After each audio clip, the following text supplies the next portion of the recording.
Listening. À l'écoute. Yo Kamela. Kusikiliza. Udi on Nyosonge tuba mukewa. À l'écoute pour s'informer.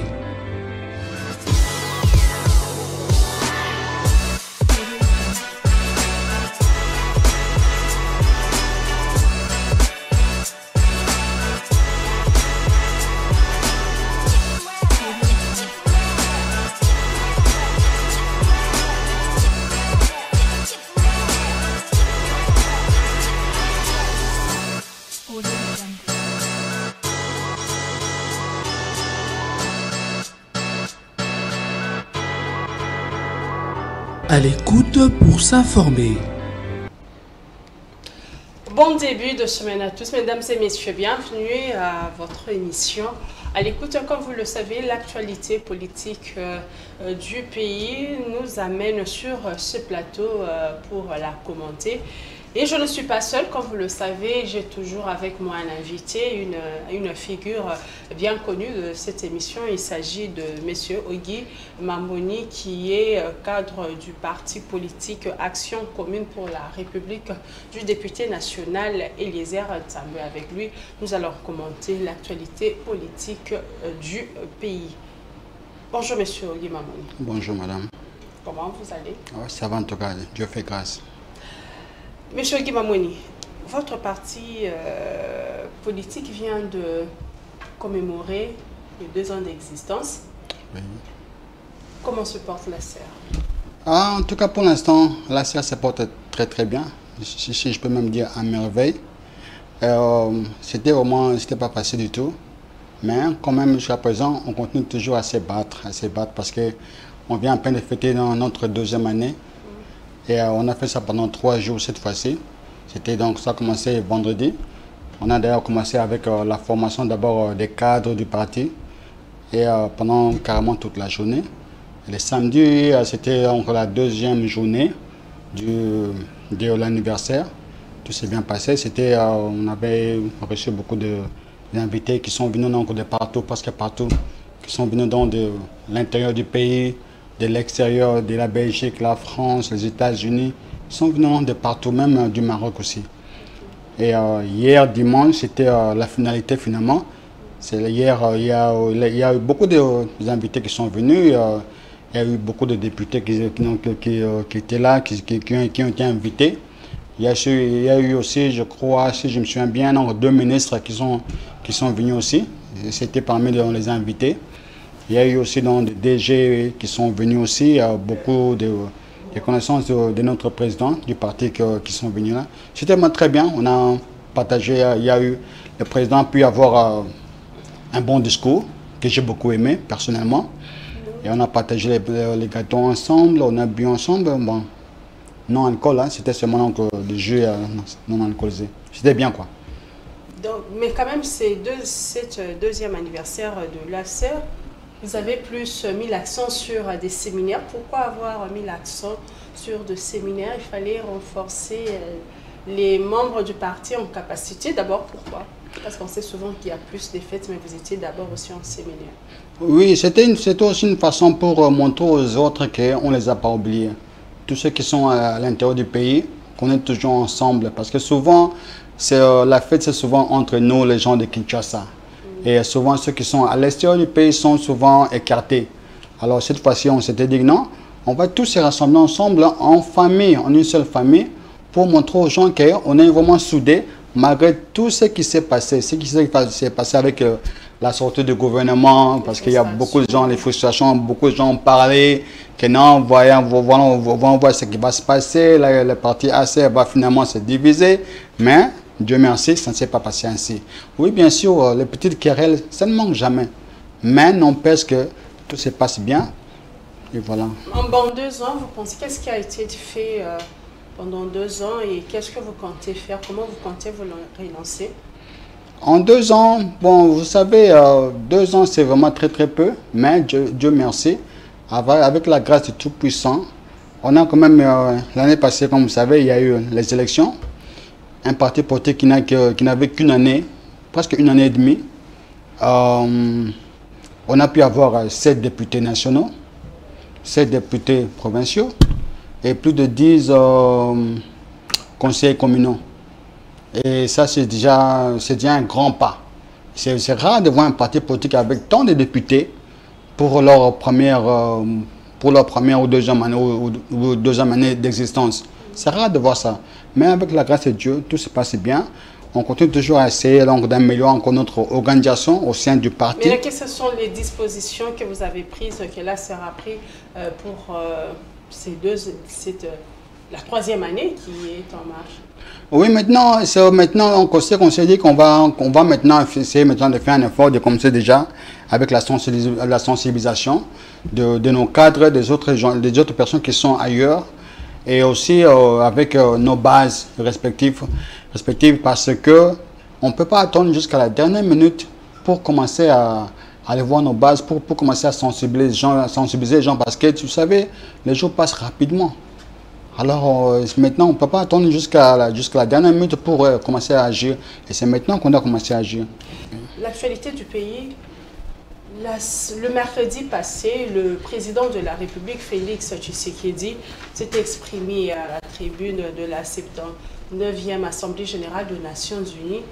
Félix Tshisekedi, lors de son discours, a de nouveau demandé des sanctions contre le Rwanda suite à la situation d'insécurité à l'est du pays, mais des sanctions qui tardent toujours à venir. Est-ce que la RDC doit compter sur les Nations Unies pour mettre fin à la situation d'insécurité à l'est?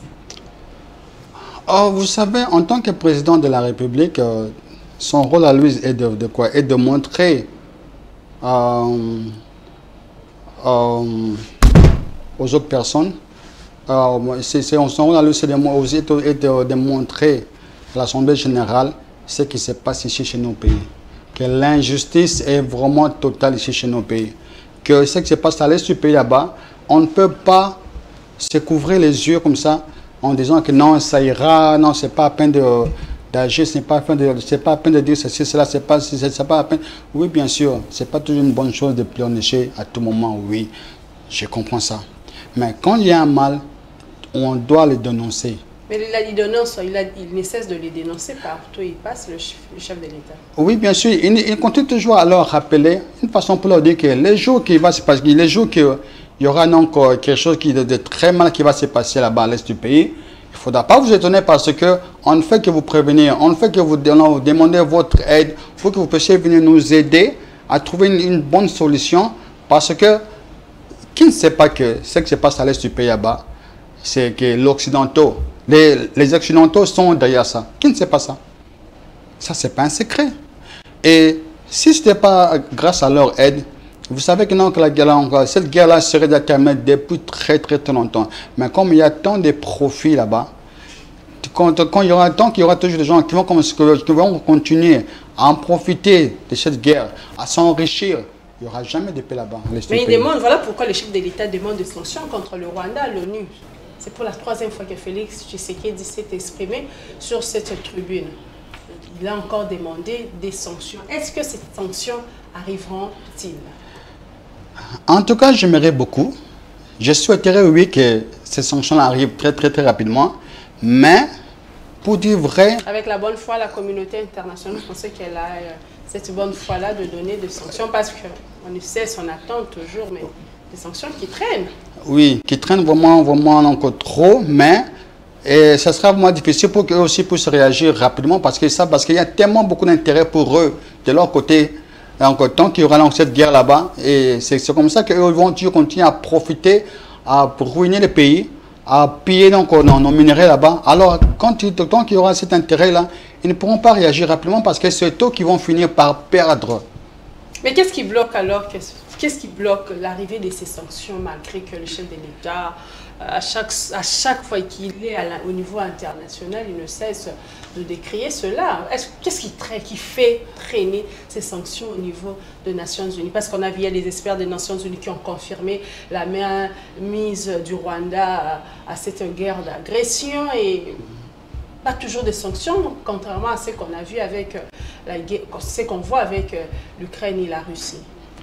Les intérêts économiques, c'est ça qui fait traîner les choses là-bas. Sans intérêt économique, les choses seront déjà résolues depuis très longtemps. Tant que les Occidentaux auront leur intérêt là-bas, tant que les pays étrangers auront leur intérêt là-bas, parce que tant qu'il y aura la guerre là-bas à l'est du pays, ce sera très facile pour eux de piller, de continuer à piller là où on minerait. Ce sera très facile. Quand il y aura finalement la paix à l'est du pays, vous verrez que, non, que ces gens n'auront plus donc, des intérêts là-bas. Et tant qu'ils n'auront plus, de leur intérêt à l'est du pays, c'est là que les choses maintenant vont finalement se calmer. Mais sans ça, eux ne pourront pas donc faire de sorte que les choses évoluent rapidement, parce que c'est une façon donc de leur dire, écoutez, dès qu'il y aura la paix à l'est, sachez une chose, que vous ne pourrez plus piller le pays. Dans la guerre à l'est, c'est une guerre créée par les Occidentaux. Bah oui, bien sûr, ça c'est clair. Ça c'est clair et net. Donc les Congolais doivent désespérer à des sanctions qui vont provenir de la communauté internationale. Exactement. Et c'est ça que moi je dis souvent aux gens, qu'on ne peut pas compter sur les Occidentaux pour arrêter cette guerre à l'est du pays. On doit réagir nous-mêmes, on doit attaquer. Mais M. Guy Mamoni, bon, des sanctions aussi qui traînent, mais il y a certaines langues qui disent que si les sanctions aussi des Nations Unies traînent, c'est parce que la guerre à l'est, elle est mal définie. Bien sûr, on pointe du doigt du Rwanda, mais il y a des Congolais, il y a Corneille Nangaa avec l'AFC. Et voilà pourquoi on appelle la communauté internationale, renvoie les Congolais au dialogue. Et on voit aussi en interne aussi Martin Fayulu qui propose aussi cette voie de dialogue, notamment pour mettre fin à cette guerre à l'Est. Est-ce que le problème de la guerre à l'Est est entre guillemets mal présenté à l'international d'après? Moi, je dirais ceci. Si ce dialogue-là pourra finalement quand même apporter la paix à l'est du pays, si ce fameux dialogue peut donc arranger les choses à l'est du pays, moi en tout cas je suis pour ça. Mais le dialogue, les groupes à l'international, la RDC négocie, échange avec les groupes armés. La proposition de Martin Fayulu, c'est entre Congolais notamment, trouver que les Congolais se mettent ensemble pour notamment discuter sur cette situation. Parmi les deux propositions de dialogue, gouvernement avec les groupes armés, Congolais entre eux, quel est le dialogue qui va aboutir, la proposition de dialogue qui va aboutir à un résultat? Moi, je dirais ceci. La meilleure des choses à faire, premièrement, entre Congolais, on doit quand même essayer de montrer aux autres que si on doit faire le dialogue en question, c'est pour l'intérêt national de notre pays. C'est parce que les gens, il faut aussi voir aussi l'intérêt de notre population. La population est fatiguée. On continue à tuer nos frères et sœurs à l'est du pays chaque jour. Le pays va très mal. Les choses n'évoluent pas. Les dollars ne font qu'augmenter. Tant qu'il y aura cette guerre à l'est du pays, sachez une chose, que même le gouvernement ici à Kinshasa ne pourra pas bien faire son travail, parce que à l'est du pays, ça ne marche pas. Ça sera très difficile. Alors, si ce dialogue-là peut arranger les choses, peut nous mettre ensemble pour qu'on puisse avoir finalement donc... le dialogue proposé par Martin Fayulu? Oui, bien sûr. Bien sûr. Parce que je sais que lui, il viendra avec ses idées à lui. Le président aura aussi ses idées à lui. Ceux qui sont à l'est du pays, ils vont aussi apporter leurs idées. Et on doit finalement essayer de travailler ensemble pour l'intérêt d'abord du pays et laisser ses intérêts personnels à côté. Donc l'ACR soutient la proposition de dialogue de Martin Fayulu? Bon, pas encore officiellement, parce que c'est ça, en tout cas, ça c'est d'après moi. Ça c'est pas une idée donc, qui est venue donc, du parti. D'après moi, d'après mon expertise en ce qui concerne la matière, en ce qui concerne la sécurité, moi je dirais que si le dialogue en question peut apporter une solution concrète pour qu'il y ait finalement la paix à l'est du pays, on doit le faire. Parce que quand même d'un côté, il faut voir encore, nos soldats sont là-bas en train de se battre du jour au lendemain. Mais on attend aussi qu'il y a aussi des problèmes donc, vraiment très graves là-bas, parce qu'ils n'ont pas assez d'armement. Ils ne sont pas vraiment très bien payés. Ils ont du mal à récupérer leur argent. Entre-temps, la population continue à mourir de faim, à mourir avec des maladies quelconques là-bas. Alors tout ça, on doit aussi penser à ça et laisser un peu nos intérêts de côté. Mais alors le dialogue, est-ce que l'État congolais doit dialoguer avec les groupes rebelles? Parce que si on voit, il y a aussi la feuille de route déjà de Luanda déjà qui est en marche. Il y a des pourparlers dans ce sens-là. Oui, bien sûr, à Luanda, oui. Il y a déjà pour parler là-bas loin de main. D'après ce que je vois, c'est comme si ça ne marche pas vraiment comme il se doit. Qu'est-ce qui ne marche pas? Ah, c'est comme s'il y a toujours donc des petites querelles entre eux, dans le groupe, entre le côté Rwanda et le côté congolais. Alors avec ça, si ça ne marche pas avec ça, alors on doit chercher donc d'autres options. On n'a pas le choix.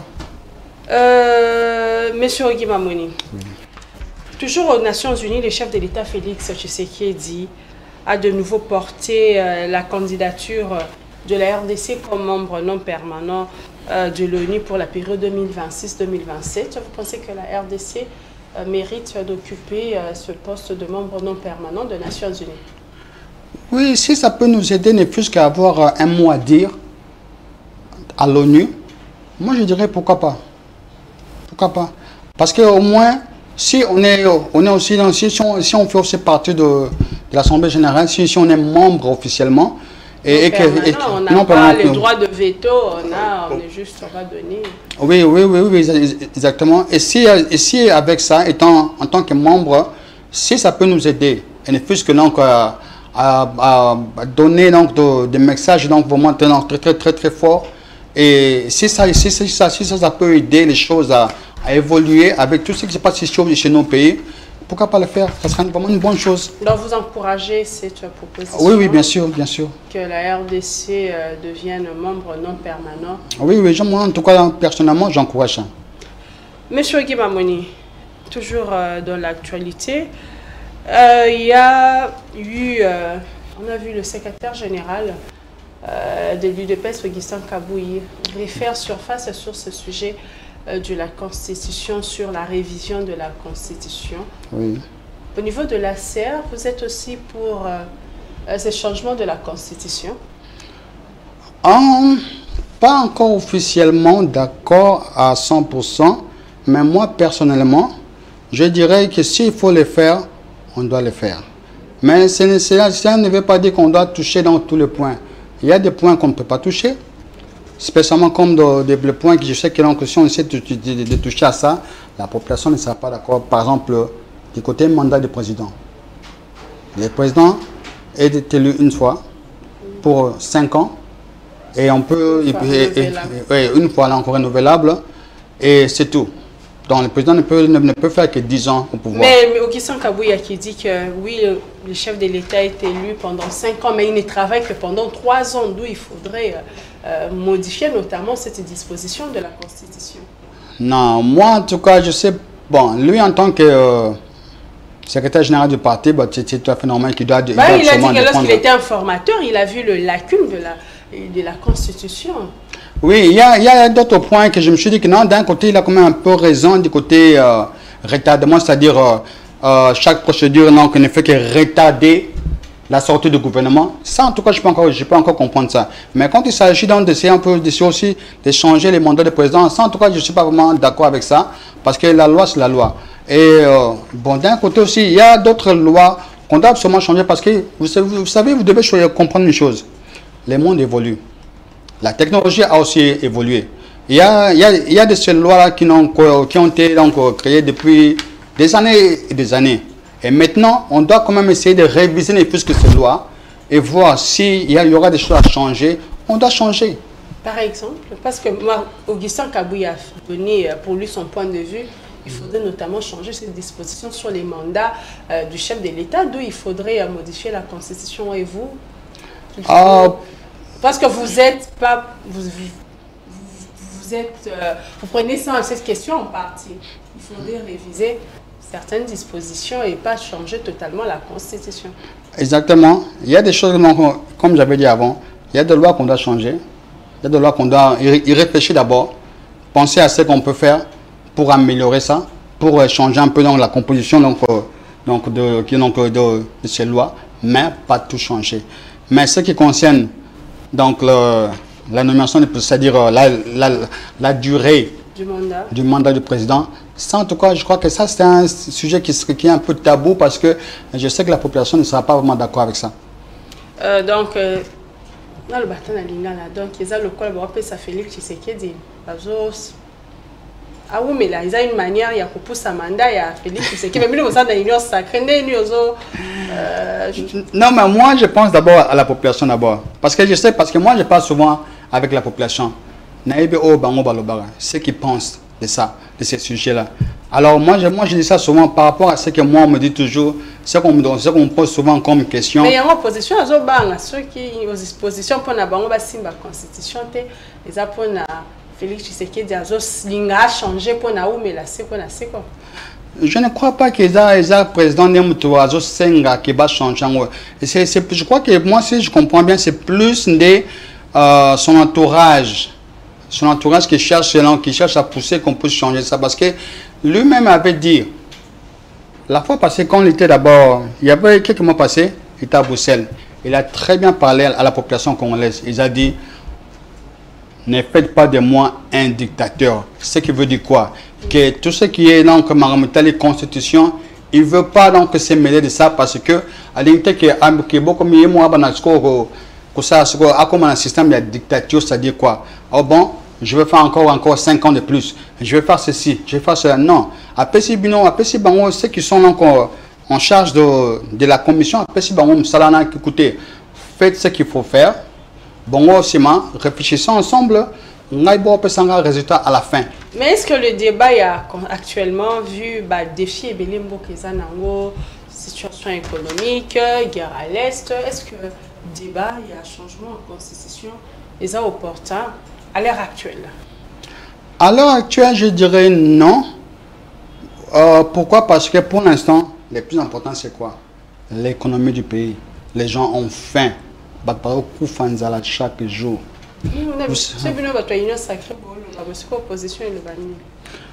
Bon, vous savez, moi je n'aime pas jouer à l'hypocrisie. Parce que les gens sont là, les politiciens sont là. Dans mon pays, ils sont tous en train de voir ce qui se passe là-bas en dehors, là, disons, sur la rue. Pas moi, sur tout. Les gens ne sont pas quand même aveugles. Les gens voient la façon dont la population est en train de souffrir.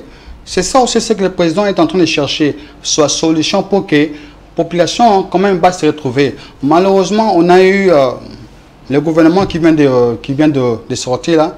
Ils n'ont pas vraiment fait un bon travail pour que les gens, oui, exactement, pour que la population se retrouve bon. Maintenant, espérons qu'avec ce gouvernement ici, il y aura quand même un changement, mais jusqu'à présent, après 100 jours donc avec ce nouvel gouvernement, il n'y a pas encore vraiment un changement comme tel, mais j'ai toujours encore un peu d'espoir que peut-être à la dernière seconde, il y aura quand même un peu, donc, quand même un petit changement, espérons-le. Dans le gouvernement, Soumi Noir traîne encore les pas, oui. Mais est-ce qu'il y a des ministres qui se démarrent parce que le gouvernement, je pense que 57 membres, est-ce qu'il y a des ministres au moins ils sont en train de faire quelque chose? Oui, il y a par exemple le ministre de la Justice, par exemple, qui était mon président de mon regroupement DIPRO. Il y a Constant Moutamba, oui, que je salue aussi en passant. Et je vois vraiment qu'il est quand même en train de faire un très bon travail. Alors ça va comme il le faut parce que c'est ce qu'on a besoin. On a besoin d'un gouvernement, des ministres qui sont en train de travailler. Il fait quoi concrètement? Lorsqu'on voit il fait quoi concrètement, Constant Moutamba? Il est là en train de défendre la population, en train de réviser donc ce qui s'est passé avec la justice dans le passé. Les dossiers des gens qui sont toujours là, en train de pleurnicher du jour au lendemain parce que les magistrats ne font pas leur travail correctement. Et ça, c'est connu de tout le monde. C'est connu de tout le monde. Mais entre-temps, vous savez, les mal qu'il y a ici chez nous au pays, ici, quand une personne essaie d'apporter un changement réel, la personne est toujours combattue malheureusement. Je ne dis pas que ce qui s'est passé à Makaraba, c'est une bonne chose. Ça, en tout cas, moi, personnellement, je n'ai pas vraiment aimé cette politique-là, de faire sortir donc, tous ces prisonniers. Mais pour ça, comment il fallait désengorger en haut parce que oui, non. Une prison construite pour 1500 personnes, le commune a 13 000 personnes, peut-être au-delà. Est-ce que c'était pas mal là-bas dossier qu'il faut et bima au bortique à la batika? Pour moi, la solution était quoi? La solution c'est que ou alors botonge d'abord la prison Moussoussou rapidement pour que vous vider quand même la prison au Yamakala pour que vous soyez moins équilibre. Mais entre temps, peu besoin de là, cas par cas, il y a des prisonniers qui sont dans la prison. Pourquoi est-ce qu'ils sont là-bas? Combien de temps ils ont fait là-bas? Et pourquoi est-ce qu'ils n'ont jamais été jugés? Mais entre-temps, Kozala est belé, parce que le temps que on ne va pas construire une prison en 2 jours. Et ça, je pense que ça espère en matière de sécurité, la prison, il y a un lieu où il faut vraiment sécuriser. Mais entre-temps, le temps que la prison, entre-temps, la prison. Les autres, tout le monde qui avait des images, des conditions de vie, il y a des prisonniers, ça laissait à désirer. Et tout ça, qu'est-ce que le ministre allait faire s'il faut... Vous savez... C'était pas urgent de... dossier, peut-être on m'a condamné à 10 ans, à Sali, moi déjà peine peut-être à 7 ans, et 3 ans, on trouve que... Mais il fallait seulement attendre de construire la prison. Non, mais vous savez, il y a des cas, il y a cas et cas. Exemple, comme il y a des cas dans lesquels une personne qui a été condamnée, par exemple, de viol, ça, c'est pas une personne que tu peux se faire sortir comme ça rapidement. Une personne qui a été condamnée parce que la personne avait faim, la personne a la personne qui n'a pas tout ça, pendant ça fait 3 ans, 4 ans que la personne est encore en prison sans être jugée.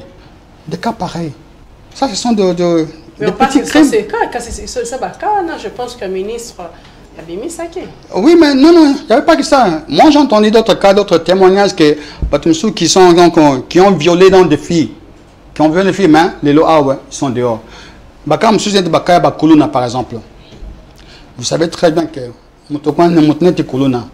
qui est en prison parce qu'il y a un papa qui m'a maintenant commencé machette naïe à Bouma qui m'a peut-être la main, les pieds, quoi que ce soit. Même s'il n'a pas encore été jugé, vous ne pouvez pas faire sortir la personne rapidement comme ça. Parce qu'au moins, même si bon, l'idée était quand même bonne, mais c'était un peu trop rapide. Pourquoi? Parce que cherchez d'abord voisin moyen de trouver comme une sorte d'activité pour ces gens-là. Ceux qui les autobus, c'est bon, parce que la majorité de ces gens-là n'ont plus de maison, ils n'ont plus là où aller. Alors, ceux qui une fois autobus, c'est bon, qu'est-ce qu'ils vont faire? Parce qu'il faut quand même toujours avoir moins occupation, moins mouquée de ceux qui vont commencer à faire juste après la prison. Vous pouvez savoir ta formation, on a besoin d'un cas concret. Bilan. On a terre partout. Le fait notamment dans le service national. Ou alors ça, alors, par exemple, ça c'est un cas qui est très bien. Ou alors à l'armée. Parce que tu voyais les services nationaux, ça vraiment, moi j'aime beaucoup cette idée-là. Parce que la majorité de ces gens qu'on envoie là-bas, après une année après, 2 ans après, souvent tu vois vraiment que ce sont des gens qui ont vraiment changé. Parce qu'ils ont été formés là-bas, ils ont été disciplinés, ils ont quand même appris un travail. Mais tous ces colons qui sont en prison, qu'est-ce qu'ils vont faire? La majorité de ces colons là-bas maintenant, quand vous partez par exemple à Kisenso ou à Ndjili, là-bas, à un moment où l'insécurité a encore augmenté dans le niveau mondial. Donc, quand vous craignez la détenue qui condamné à Zonga, bah oui, et c'est ce qu'ils font. C'est ce qu'ils font en ce moment-là. Il y a même des témoignages à Bakouluna Moussoussou. Ils ne sont même pas encore rentrés chez eux à la maison. En cours de route, bon, ça c'est un crime Moussoussou. Bon, quand Bango, bon, on a souci na souci tout na. Alors quoi ça sert? C'est comme que le ministre arrête à stopper des engorgements et regarde il y a. Pour moi, je dirais oui. Parce que depuis toujours il n'y avait pas de ces problèmes. Mais ça n'a pas gâché qu'on a vu que des bateaux babimi bah comme pour créer des problèmes. Ah oui, parce qu'on a réalisé que quand même, hein, on a fait les choses un peu trop vite. On devait faire ça donc étape par étape. Avant de faire ça, créons d'abord quelque chose, une activité pour Nabango quand ils sont dehors. Mais est-ce que le gouvernement a un moyen le gouvernement avant Mabima, avec quel moyen vous pensez que c'est dans le programme? Parce que nous, on s'est programmé on a un pays très riche.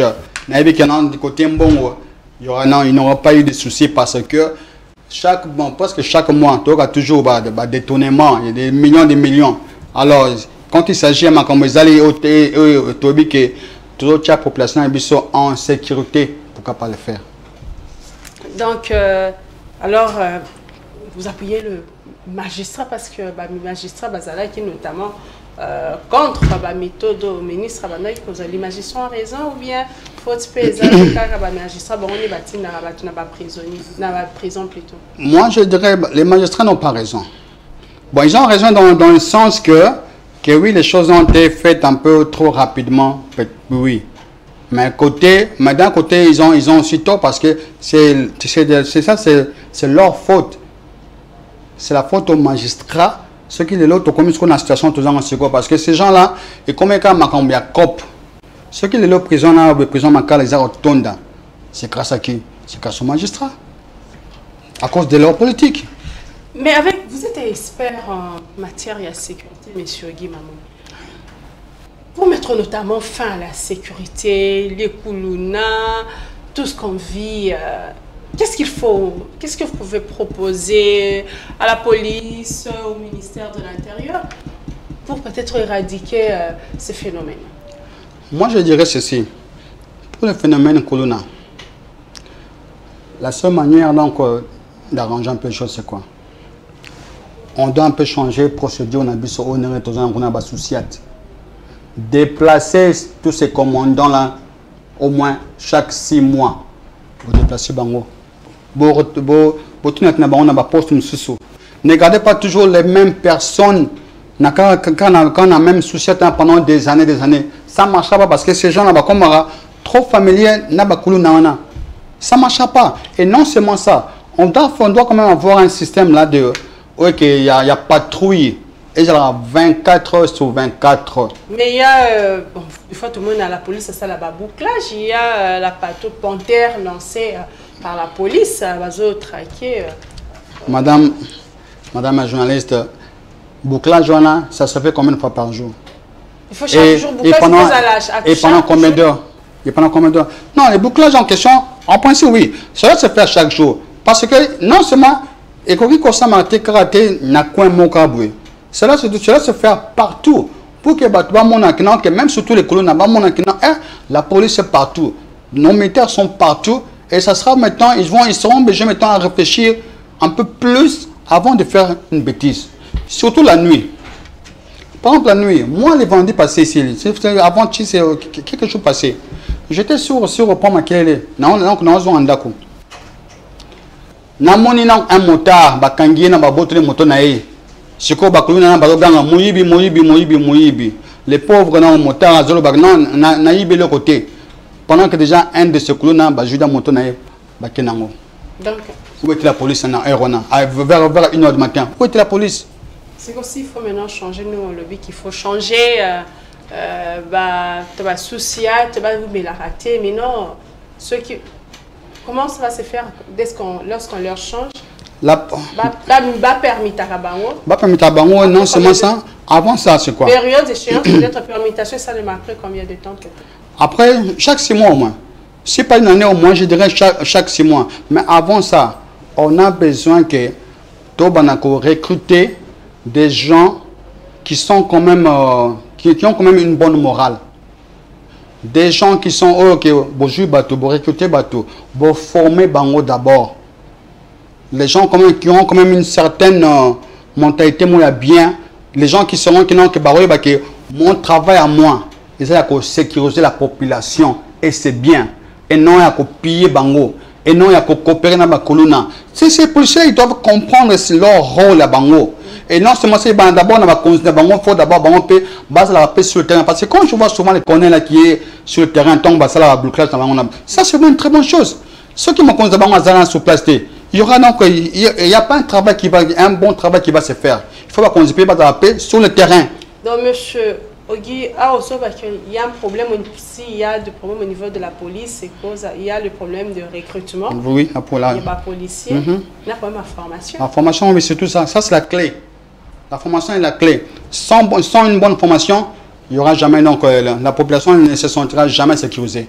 Parce qu'on voit souvent, il y a des policiers qui sont en train de faire de n'importe quoi, en train de déranger les gens pour donc, des raisons vraiment donc, banales. Il y a des policiers là, on voit souvent même dans les réseaux sociaux, dernièrement je vis un policier en train de faire pipi dans un bar, en plein air comme ça, en tenue, saoulé alors, ivre. Ça c'est pas normal. Là c'est le problème, il y a policiers et mon côté. Non, c'est bien recrutement. La formation. Les acquis formation de recrutement. Non, la formation. Parce que ces policiers-là, ou alors, il n'a jamais... Parce que la formation, c'est que les policiers se comportent mais ceux qui sont sur le terrain, moi, j'ai déjà eu beaucoup d'informations que la majorité de nos policiers n'ont jamais été formés. La majorité, alors. C'est qu'il y a une vérité. Donc, l'État, FATCHA, BETA-CT... Voilà, exactement. Ça, c'est très important. Sans ça, vraiment, il y aura toujours des problèmes, on aura toujours des problèmes avec la population. Parce que la population pleure chaque jour. Chaque jour, alors. L'insécurité, surtout maintenant, et bien, sur Makassi. Voilà, c'est le ministre, l'appel est lancé au ministre de l'Intérieur. Voilà, exactement. Il doit vraiment faire un effort de revoir un peu la manière dont les choses se déroulent avec notre police ici. Parce qu'il y a vraiment, ça ne va pas. Monsieur Guy Mamoni, vous êtes membre de l'Union Sacrée parce que formation politique Nabino, les Anakati à l'Union Sacrée. Est-ce que, comme nous qui est né dans le deuxième mandat, le chef de l'État est sur une bonne pente? Bon, pour l'instant, je dirais, bon, les deuxième mandat vient à peine de commencer. Hein. On va voir ce qui va se passer. Et vraiment, je souhaite vraiment une bonne chance avec le reste de son mandat. Espérons que les choses vont évoluer, espérons que les choses vont changer. Mais moi, s'il y a une chose que je peux conseiller au président, c'est la prochaine fois qu'il va changer le gouvernement, ou alors s'il doit changer quelques ministres, des ministres qui sont dans le gouvernement, il doit vraiment bien choisir. Parce qu'il y a des ministres qui sont là, ils ne font absolument rien. On ne leur voit nulle part, ils ne font absolument rien. Je ne sais pas vraiment si ces ministres-là connaissent vraiment leur rôle en tant que ministre. Parce que la population continue toujours à pleurer. La population continue toujours à mourir de faim. La population continue toujours à être malheureuse. La population continue toujours à mendier. Et ça, c'est pas normal. Donc, vous pensez qu'il faudrait faire un changement de oui, moi, je dirais... parce que il y a des ministres qui ne travaillent pas, il faut... Oui, je dis pas dans tout le gouvernement, mais la majorité des ministres qui sont là, ils ne font absolument rien, on ne les entend même pas. Monsieur Guimamoni, nous sommes arrivés à la fin de notre émission. Caméra Ezali Bosonayo, quel est le message Oyo, Omemeli, Congolais Lelo, Oyo Bazoyo Kao? Mes très chers compatriotes, Bandero Nangaï, nous avons un moment très crucial. Oui, je comprends que jusqu'à présent, ils ont maté toujours. Insécurité est sur ma casse. Alors, on a aussi le chef suprême, le président de la République, ma papa Abisso. Cette fois-ci, je me vraiment notre gouvernement. Tous ceux qui sont dans le poste, il y a la responsabilité. Ils doivent travailler dur. Ils doivent faire leur travail. Ils doivent quand même montrer à la population qu'ils sont en train de travailler. Ils ont été, parce que mon conseiller a possiblement confiance en eux, que vous allez vraiment faire votre travail. Alors faites-le. Ma communauté Colonna, moi je dirais, si je peux donner un petit conseil au ministre de la Justice, et ça que, au lieu de continuer à libérer les prisonniers ainsi, vous avez une mesure qui sera bien pour que il y a une occupation pour que situation parce que à cette allure-là, en tout cas, monsieur le ministre, vraiment, ça n'ira pas bien. Ça n'ira pas bien. Et espérons que Et avec tout ce qu'on est toujours en train de se battre ici dans ce pays-ci, espérons que les choses vont finalement finir par s'améliorer. Mesdames et messieurs, nous sommes arrivés à la fin de cette émission à l'écoute. Je reçois sur ce plateau M. Guy Mambouni, qui est cadre du parti politique Action Commune pour la République du député national Eliezer Tamboué. Cette formation politique vient de fêter ces 2 années d'existence. Je vous dis merci. Je vous retrouve très prochainement pour un nouveau numéro. Bonne suite au programme. Listening. À l'écoute. Yo Kamela. Kusikiliza. Udi umvwa nyonso ngetu bamukewa. À l'écoute pour s'informer.